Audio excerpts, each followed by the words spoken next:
Karnataka Deputy Chief Minister D.K. Shivkumar conducted a conversation with citizens at Vengayya Park, DC Palya, KR-Puram as part of the Bengaluru Nadige campaign. The event saw participation from MLA Bairati Baswaraj, MLC Srinivas, former MP Professor Rajiv Gowda, former MLA Purnima Srinivas and GBA Chief Commissioner Dr. Maheshwara Rao. During the session, Shivkumar, who also oversees Bengaluru development, announced extensive infrastructure plans for the newly formed Bengaluru East City Corporation, calling it the richest corporation in the state.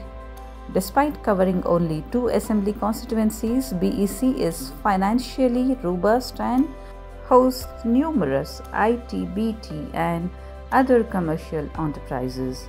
Shivkumar outlined investment across all 50 wards to provide world-class infrastructure, including flyovers, metro connectivity and tunnel roads.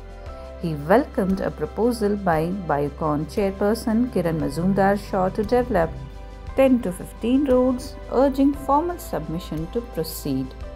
For residents unable to attend, concerns can be shared via the helpline 1533. All grievances have been recorded with AI translations in 3 languages to ensure accurate responses. Shivkumar assured that development work in East Bengaluru will commence immediately, signaling a major infrastructure push for the city. Corporation ಏನು ಮಾಡಿದೀವಿ ಬೆಂಗಳೂರು ಇತಿಹಾಸವನ್ನ ಸೃಷ್ಟಿ ಮಾಡುವಂತ ಒಂದು ವ್ಯವಸ್ಥೆ ಇಡೀ ಬೆಂಗಳೂರು ನಗರಕ್ಕೆ ಮತ್ತು ಹೆಚ್ಚು ಶ್ರೀಮಂತಿಕೆ ಆಗಿರುವಂತ ಇದೊಂದು ಕಾರ್ಪೊರೇಷನ್ ಚಿಕ್ಕದು 50 ವಾರ್ಡ್ ಮಾತ್ರ ಇಟ್ಟಿದ್ದೀವಿ. ಮುಂದಕ್ಕೆ ಕೆಲವು ಏರಿಯಾಗಳನ್ನ ನಾವು ಆಡ್ ಮಾಡ್ಕೊಳ್ಳೋಕೆ ಕೂಡ ಅವಕಾಶ ಇರಲಿ ಅಂತ ಹೇಳಿ ಈಗ ಬೆಂಗಳೂರು ನಗರಕ್ಕೆ 6,000 ಕೋಟಿ ರೂಪಾಯಿ ಟ್ಯಾಕ್ಸ್ ಬರ್ತಾ ಇದೆ. 6,000 ಕೋಟಿ ಟ್ಯಾಕ್ಸ್ ಬರ್ತಾ ಇದೆ. 6,000 ಕೋಟಿಲಿ ಬರೀ ಇದೊಂದು ಕಾರ್ಪೊರೇಷನ್ಗೆ, ಈಸ್ಟ್ ಕಾರ್ಪೊರೇಷನ್ಗೆ 1,600 ಕೋಟಿ ರೂಪಾಯಿ ಟ್ಯಾಕ್ಸ್ ಇಲ್ಲೇ ಇರ್ತದೆ. ಈ ಟ್ಯಾಕ್ಸ್ ಏನು ಇಲ್ಲಿ ಬರ್ತಾ ಇತ್ತು ಇದನ್ನ ಮೇಲೆ ಎಲ್ಲ ಬೇರೆ ಕಡೆ ಕೂಡ ಇದು ಹಂಚ್ತಾ ಇತ್ತು. ಮುಂದಕ್ಕೆ ನಾನು ಈ ಭಾಗ ಅಭಿವೃದ್ಧಿ ಆಗಬೇಕು, ಇಲ್ಲಿರುವಂತ ಜನ ಹೆಚ್ಚಿಗೆ ಕಂದಾಯವನ್ನ ಕಟ್ತಾ ಇದ್ದಾರೆ, ಇಲ್ಲೇ ಕೆಲಸ ಆಗಬೇಕು ಅಂತ ಹೇಳಿ ದೃಷ್ಟಿಯಿಂದ ಬಹಳ ಚಿಕ್ಕವಾಗಿ ಮಾಡಿದ್ದೇವೆ. ಮುಂದಕ್ಕೂ ಕೂಡ ಬಹಳ ದೊಡ್ಡದಾಗಲಿಕ್ಕೆ ಎಲ್ಲ ತರದ ಅವಕಾಶ ಇದೆ. ಇದು IT, BT ಮತ್ತು ಇಲ್ಲಿ ಸೇವೆ ಮಾಡ್ತಾರಂತ ನಾಗರಿಕರಿಗೆ ಆಗಬೇಕಾದಂತ ಒಂದು ಅನುಕೂಲ.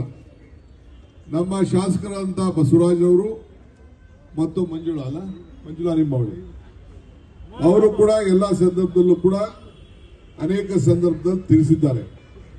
ಬೇರೆ ನಮ್ಮ ಲೀಡರ್ಗಳು ರಾಜೀವ್ ಗೌಡ ಆಗಿರ್ಬೋದು, ಪೂರ್ಣಿಮಾ ಇರ್ಬೋದು, ಮೋಹನ್ ಇರ್ಬೋದು ಮತ್ತು ಅನೇಕರು ಕೂಡ ನನಗೆ ನಾರಾಯಣ ಸ್ವಾಮಿ ಆದಿಯಾಗಿ ಕೆಲವು ಅನೇಕ ಅರ್ಜಿಗಳನ್ನ ನಾಗೇಶ್ ಎಲ್ಲ ಕೂಡ ತಂದು ಕೊಟ್ಟಿದ್ದಾರೆ.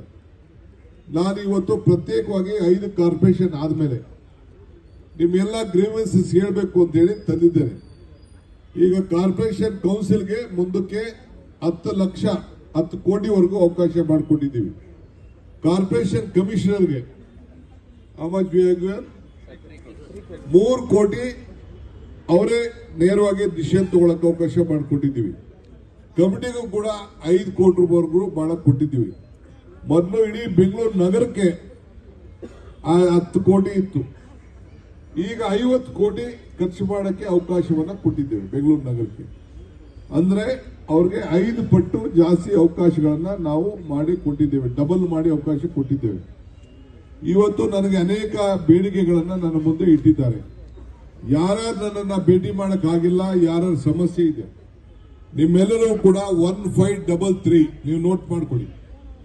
1533ಗೆ ಫೋನ್ ಮಾಡಿ ನಿಮ್ಮ ಹೆಸರು, ನಿಮ್ಮ ಫೋನ್ ನಂಬರು ಎಲ್ಲ ತಿಳಿಸಿದ್ರೆ ಆಗ ನಾವೆಲ್ಲ ಕೂಡ ರಿಜಿಸ್ಟರ್ ಮಾಡ್ಕೊಳ್ತೀವಿ. ರಿಜಿಸ್ಟರ್ ಮಾಡಿಕೊಟ್ಟು ನಿಮ್ಗೆಲ್ಲ ಫೋನ್ ಮಾಡ್ತೀವಿ. ಇವತ್ತು ಯಾರು ನಿಮ್ಗೆ ನನ್ನನ್ನು ಬಂದು ಇಲ್ಲಿ ಭೇಟಿ ಮಾಡಿ ಬರ್ಸಿದ್ದೀರಿ ಅವರೆಲ್ಲರೂ ಕೂಡ ಮತ್ತೆ ಫೋನ್ ಬರ್ತದೆ. ಫೋನ್ ಬಂದು ನಿಮ್ಮ ಸಮಸ್ಯೆಗಳನ್ನು ನಾವು ಆಲಿಸಿ ದಾಖಲೆಗಳನ್ನು ನಿಮ್ಮ ಹತ್ರ ತೆಗೆದುಕೊಂಡು ನಮ್ಮ ಅಧಿಕಾರಿಗಳ ತಂಡ ಪರಿಶೀಲನೆ ಮಾಡಿ ಏನಾಯ್ತು ಅದಕ್ಕೆ ಗ್ರೀವೆನ್ಸಸ್ ಅಂತ ಕೆಲವರು ಲಿಟಿಗೇಷನ್ ಪ್ರೈವೇಟ್ ಲಿಟಿಗೇಷನ್ ಕೊಟ್ಟಿರ್ತೀರಿ. ಸರ್ಕಾರದ ಆಸ್ತಿಗಳು ಕೊಟ್ಟಿರ್ತೀರಿ, ಅವು ಕೂಡ ನಾವು ನೋಡಿ ಸರ್ಕಾರದ ಆಸ್ತಿ ಕೂಡ ಗಮನದಲ್ಲಿ ಇಟ್ಕೊಂಡು ನಾವು ತೀರ್ಮಾನವನ್ನ ನಾವು ಮಾಡಬೇಕಾಗ್ತದೆ. ಯಾರು ಲಂಚ ಕೇಳಿದ್ರು, ಯಾರ ಹೆಸರು ಹೇಳ್ತಿದ್ರಲ್ಲ ಅಧಿಕಾರಿ, ಯಾರು ಕೇಳಿದ್ದಾರೆ ಅಂತ ನಾನು ಇವತ್ತು ಸಾಯಂಕಾಲದೊಳಗಡೆ ಅವನ್ನ ಸಸ್ಪೆಂಡ್ ಮಾಡಬೇಕು ಅಂತ ಇಲ್ಲೇ ನಮ್ಮ ಕಮಿಷನರ್ ಹೇಳ್ತೀನಿ. ಅದನ್ನ ನಾವು ಅಕಸ್ಮಾತ್ ಸುಳ್ಳಾಗಿದ್ರೆ ರಿವೋಕ್ ಮಾಡ್ತೀನಿ, ನಿಜ ಆಗಿತ್ತು ಅಂತಂದ್ರೆ ಇವತ್ತು ಸಾಯಂಕಾಲದೊಳಗಡೆ ನಾನು ಅದನ್ನ ಸಸ್ಪೆಂಡ್ ಮಾಡಕ್ಕೆ ನಾನು ಇಲ್ಲೇ ನಿಮ್ಮ ಎದುರುಗಡೆ ಮಾರ್ಗದರ್ಶನವನ್ನು ಕೊಡ್ತೇವೆ. ಈಗ ಪೊಲೀಸ್ ಸ್ಟೇಷನ್ ಬಗ್ಗೆ ತಾವು ಮಾತಾಡಿದಿರಿ. GBA ಮಾಡಿರೋದು 5 ಕಾರ್ಪೊರೇಷನ್ ಮಾಡಿದಂತ ಜನರಿಗೆ ಒಬ್ಬರೇ ಕಮಿಷನರ್ ಹತ್ರ ಮಾತಾಡಿ, ಹಿಂದೆ ತುಷಾರ್ ಗಿರಿನಾಥ್ ಇದ್ರು, ಅದಾದ್ಮೇಲೆ ಮಹೇಶ್ವರ ರಾವ್ ಬಂದ್ರು, ಅವರೊಬ್ಬರಿಗೆ ಮಾಡೋದು ಕಷ್ಟ ಅಂತೇಳಿ ಇದನ್ನ ಹಂಚಿದ್ದೀವಿ, ಜವಾಬ್ದಾರಿ ಹಂಚಿದ್ದೀವಿ. ಎಲ್ಲರೂ ಕೂಡ ಸ್ವಾಯತ್ತೆಯಿಂದ ಅವರಿಗೆ ಅವಕಾಶವನ್ನು ನಾವು ಮಾಡಿಕೊಟ್ಟಿದ್ದೇವೆ. ಇವತ್ತು ಅನೇಕ ಬೇಡಿಕೆಗಳನ್ನ ಇಟ್ಟಿದ್ದೀರಿ. ಈಗ ನಾರಾಯಣ್ ಹೃದಯಾಲಯ ಕೇಳಿದಿರಿ, ಹಾಸ್ಪಿಟಲ್ ಕೇಳಿದಿರಿ, ಮತ್ತು KR ಪುರಂನಲ್ಲಿ ಎನ್ಕ್ರೋಚ್ಮೆಂಟ್ ಆಗಿದ್ದ ಬಗ್ಗೆ ತಿಳಿಸಿದ್ದೀರಿ, ಫ್ಲೈಓವರ್ ಬಗ್ಗೆ ಅಂತ ಹೇಳಿದಿರಿ, ಸಂತೆನ ಶಿಫ್ಟ್ ಮಾಡಬೇಕು ಅಂತ ಹೇಳಿದಿರಿ, ಅದನ್ನು ವಿಸಿಟ್ ಮಾಡ್ತೀರಿ. ಬೇರೆ ಎಲ್ಲಿಗೆ ಶಿಫ್ಟ್ ಮಾಡಬೇಕು, ಅಲ್ಲಿಂದ ಟ್ರಾಫಿಕ್ ಏನು ಸಮಸ್ಯೆ ಆಗ್ತದೆ. ಹಿಂದೆ 200-300 ವರ್ಷದಿಂದ ಸಂತೆ ಎಂಟ್ರಿ ಇತ್ತು. ನಾನು UD ಮಿನಿಸ್ಟರ್ ಆದಾಗ ಕೂಡ KR ಪುರಂ CMC ಆಗ ನಾನು ಸೇರಿತ್ತು, ನಾನು ನೋಡಿದ್ದೆ.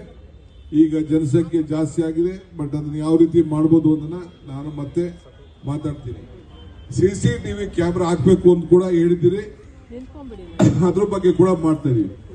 ಇನ್ನೊಂದು ವಿಶೇಷವಾದಂತ ಯೋಜನೆ నేను ಅನೌನ್ಸ್ ಮಾಡಿದ್ದೀನಿ. ಯಾರು ರೆವಿನ್ಯೂ ಸೈಟ್ ಅಲ್ಲಿ ಆಸ್ತಿಗಳು ತೆಗೆದುಕೊಂಡಿದ್ದೀರಿ, ಕನ್ವರ್ಷನ್ ಆಗಿರೋ ತೆಗೆದುಕೊಂಡಿದ್ದೀರಿ, ಎ ಖಾತಾ ಇಲ್ಲದೆ ಇದ್ದವರೆಲ್ಲ ಬಿ ಖಾತಾ ಇರೋರೆಲ್ಲ ಕೂಡ ನೀವು 500 ರೂಪಾಯಿ ಕೊಟ್ಟು ಅರ್ಜಿ ಹಾಕಿ 5% ವ್ಯಾಲ್ಯೂ ಕಟ್ಬಿಟ್ಟು ನೀವು ಮಾಡಿದ್ರೆ ನಿಮ್ದೆಲ್ಲ ಪಕ್ಕಾ ಕಾರ್ಪೊರೇಷನ್ ದಾಖಲೆ ಆಗಿ ನಿಮ್ಮ ಆಸ್ತಿ ಬೆಲೆ 1 ರೂಪಾಯಿ ಇದ್ದಿದ್ದು ಡಬಲ್ ಆಗೋಯ್ತದೆ. ನೀವು ಎಲ್ಲಿ ಖಾತೆ ಮಾಡ್ಕೊಳ್ತೀರಿ, ಆ ಖಾತೆ ಎ ಖಾತೆ ಆದ ತಕ್ಷಣ ನಿಮಗೆ ಎಲ್ಲ ಲೋನ್ಗಳು ಸಿಗ್ತದೆ, ಎಲ್ಲರೂ ಕೂಡ ದಾಖಲೆಗಳು ಕೂಡ ಅನುಕೂಲ ಆಗ್ತದೆ. ಈಗ ಯಾರು RI ಮತ್ತು ಮಂಜು ಹೇಳಿದ್ದಾರೆ, ಅದನ್ನ ಈಗಾಗಲೇ ನಾನು ಕ್ರಮ ಕೈಗೊಳ್ಳಲಿಕ್ಕೆ ನಾನು ಹೇಳಿದ್ದೀನಿ. ಯಾರು ಏಜೆಂಟ್ಗಳಿದ್ದಾರೆ ಅವನು ಕೂಡ ನಾನು ಏನು ಕ್ರಮ ಕೈಗೊಳ್ಳಬೇಕು ಅಂತೇಳಿ ಪೊಲೀಸ್ ಅವರು ಮತ್ತು ನಮ್ಮ ಕಾರ್ಪೊರೇಷನ್ ಅವರೆಲ್ಲ ಸೇರಿ ಕ್ರಮ ಕೈಗೊಳ್ತಾರೆ. ಸ್ಕೈ ವಾಕ್ ವಿಚಾರದಲ್ಲಿ ಕೆಲವು ಪ್ರಸ್ತಾವನೆ ಮಾಡಿದ್ದೀನಿ KR ಪುರಂದಲ್ಲಿ, ಅದನ್ನ ಎಕ್ಸ್ಟೆಂಡ್ ಬೇಕು ಅಂತ ನಾನು ಅದನ್ನ ಪರಿಶೀಲನೆ ಮಾಡ್ತೀನಿ. ಮತ್ತು ಸಮಾಧಿ ಬಗ್ಗೆ ಕೇಳಿದ್ದೀರಿ ಕೆಲವರು. ಆಮೇಲೆ ಕೆಲವರೆಲ್ಲ ರೋಡ್ಗಳಲ್ಲೆಲ್ಲ ಒತ್ತುವರಿ ಮಾಡ್ತಾ ಇದ್ದಾರೆ ಅಂತ ಹೇಳ್ತಾ ಇದ್ದಾರೆ. ನಾನು ಮುಂದಕ್ಕೆ ಇಡೀ ರಾಜ್ಯದ ಎಲ್ಲ ಪಂಚಾಯತಿಲಿರ್ಬೋದು, CMC ಏರಿಯಾ ಇರ್ಬೋದು, ಮುನ್ಸಿಪಾಲಿಟಿ ಎಲ್ಲೆಲ್ಲಿ ರೋಡ್ಗಳಿದೆ ಆ ರೋಡ್ಗಳನ್ನೆಲ್ಲ ಗೌರ್ಮೆಂಟ್ ರೋಡ್ ಆಗಿ ಪರಿವರ್ತನೆ ಮಾಡಲಿಕ್ಕೆ ಸೂಕ್ತ ಕ್ರಮವನ್ನ ಈಗಾಗಲೇ ಬೆಂಗಳೂರು ನಗರದಲ್ಲಿ ದಾಖಲೆ ತಂದಿದ್ದೀನಿ. ಇಡೀ ರಾಜ್ಯದಲ್ಲಿ ಆ ಕೆಲಸ ಮಾಡಲಿಕ್ಕೆ ನಮ್ಮ RDPR ಅಧಿಕಾರಿಗಳಿಗೆ ಮತ್ತು ನಮ್ಮ ಮುನ್ಸಿಪಾಲಿಟಿಗಳಿಗೆ ಆ ತೀರ್ಮಾನವನ್ನು ನಾನು ಮಾಡ್ತೇನೆ. ಬೆಂಗಳೂರು ಸುತ್ತಮುತ್ತಲು ನನ್ನ ಕೈಲೇ ಇದೆ, ನಾನೇ ಆ ಕೆಲಸವನ್ನು ನಾನು ಮಾಡ್ತೇನೆ. ಫುಟ್ಪಾತ್ ಕ್ಲಿಯರ್ ಬಗ್ಗೆ ಮತ್ತು ಫುಟ್ಪಾತ್ ನಲ್ಲಿ ಕಂಬಳಿ ಮಾರೋದ್ ಬಗ್ಗೆ ಹೇಳಿದ್ದೀನಿ. ಈಗಾಗಲೇ ಬೆಂಗಳೂರು ನಗರದ ಹೇಳಿದ್ದೀರಿ. ಬೆಂಗಳೂರು ನಗರದಲ್ಲಿ ಸುಮಾರು 30,000 ಜನ ಫುಟ್ಪಾತ್ ಅಲ್ಲಿ ಕೆಲಸ ಮಾಡೋರು ಫುಟ್ಪಾತ್ ಅಲ್ಲಿ ಅಂಗಡಿ ಮಾಡಿ ರಿಜಿಸ್ಟರ್ ಮಾಡಿದ್ದಾರೆ. ಅವ್ರಿಗೆಲ್ಲರೂ ಕೂಡ ಒಂದು ತಳ್ಳೋ ಗಾಡಿ ಕೊಡೋದು, ಕೆಲವರು ದುಡ್ಡು ಕಟ್ಟಿದ್ರೆ, ಕೆಲವರು 10% 20% ಕಟ್ಟಿದ್ರೆ ಅವ್ರಿಗೊಂದು ವಾಹನ ಕೂಡ ಉಚಿತವಾಗಿ ಕೊಡೋದು, ವ್ಯಾಪಾರ ಮಾಡಿಬಿಟ್ಟು ರಾತ್ರಿ ಹೊತ್ತು ತೆಗೆದುಕೊಂಡು ಹೋಗುವಂತ ಕೆಲಸ ನಾವು ಮಾಡ್ತೀವಿ. ನೀವೆಲ್ಲ ಕೂಡ ಮುಂದಕ್ಕೆ ಎನ್ಕರೇಜ್ಮೆಂಟ್ಗಳು ಜಾಸ್ತಿ ಇದೆ. ಇಲ್ಲೆಲ್ಲ ನಾನು ಗಮನಿಸಿದ್ದೇನೆ, ಒಬ್ಬೊಬ್ಬರು 5, 6, 7, 30, 40 ಸೈಟ್ ಮಾಡ್ಕೊಂಡು ಕಟ್ಟಿದ್ದಾರೆ. ಅಂತವ್ರು ಮುಂದಕ್ಕೆ ಸುಪ್ರೀಂ ಕೋರ್ಟ್ ಅಲ್ಲಿ ಆದೇಶ ಬಂದಿದೆ, ಯಾರಿಗೂ ಕೂಡ ಆ ತರ ಕಟ್ಟಲಿಕ್ಕೆ ಅವಕಾಶ ಕಟ್ಟಿದ್ರೆ ಸರ್ಕಾರ ಅದನ್ನ ಹೊಡೆದಾಕುವಂತ ಕೆಲಸ ಮುಂದಿನ ದಿನದಲ್ಲಿ ಅನಿವಾರ್ಯತೆಯಿಂದ ಮಾಡಬೇಕಾಗ್ತದೆ. ಈಗ 30-40 ವರೆಗೂ ಕೂಡ ಪ್ಲಾನ್ ಸ್ಯಾಂಕ್ಷನ್ ಇಲ್ಲದೆ ಹೋದ್ರು, ಖಾತೆ ಇಲ್ಲದೆ ಹೋದ್ರು, ಇದನ್ನ ಆಕ್ಯುಪೆನ್ಸಿ ಸರ್ಟಿಫಿಕೇಟ್ ಇಲ್ಲದೆ ಹೋದ್ರು ಕರೆಂಟ್ ಕೊಡಕ್ಕೆ ತೀರ್ಮಾನ ಮಾಡಿದೀವಿ. ಆದ್ರೆ ಮುಂದಕ್ಕೆ ಯಾರು ಕೂಡ ಆ ತರ ಕಟ್ಟಲಿಕ್ಕೆ ಅವಕಾಶ ಇಲ್ಲ. ಎಲ್ಲರೂ ಕೂಡ ಕಂಪಲ್ಸರಿ ನೀವು ಪ್ಲಾನ್ ಸ್ಯಾಂಕ್ಷನ್ ಮಾಡ್ಕೊಳ್ಳೇಬೇಕು. 50-40 ಯಾರು ಮಾಡಿ, 30-40 ಯಾರು ಮಾಡಿ, ಯಾವುದೇ ಆಗಲಿ ಕಂಪಲ್ಸರಿ. ಇವತ್ತೇನೋ ಸದ್ಯಕ್ಕೆ ನಿಮ್ಗೆ ಅವಕಾಶ ಮಾಡಿಕೊಟ್ಟಿದ್ದೀವಿ ಅಂತ ಅದನ್ನ ಕಂಟಿನ್ಯೂ ಆಯ್ತದೆ ಅಂತ ತಿಳ್ಕೊಳಕ್ ಹೋಗ್ಬೇಡಿ.